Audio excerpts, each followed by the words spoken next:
кога млад играч ќе дојде во клуб, во нов клуб, особено во клуб можеби кој што не е во некој топ 10 во Европа, многумина се прашуваат зошто го одбрал тој клуб.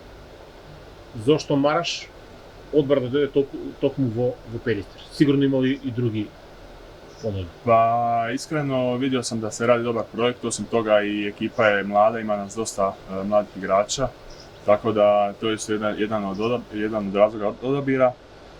Bilo je puno izvani, ali mislio sam da mi je ovo nekako najbliže prvenstveno zbog dobrog trenera i smatram da se igraju dobre i Makedonska liga i rasti iz godine u godinu. Sve su jače ekipe.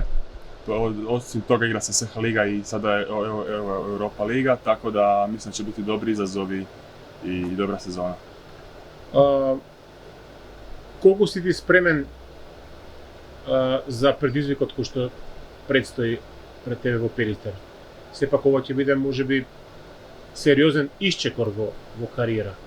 Можеби веќе нема да ќе играш со многу поискусни, со многу посилни екипи, сигурно и притисокот ќе биде поголем. Da, pa smatram da svaki iskorak je dobar iskorak i s obzirom da je igrača složena od mladih igrača, također ima i dosta iskusnih i smatram da će i oni biti jedna dobra pomoć i davat će dobre savjete nama mladim igračima.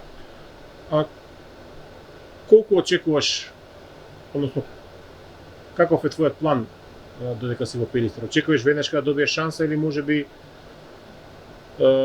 се надаш дека еден период можеби ќе учиш, па потоа ќе добиеш шансата за играње?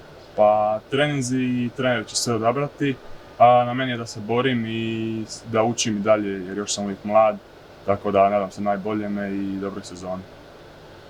Колку е поразлична Битол од Далмација, да кажем?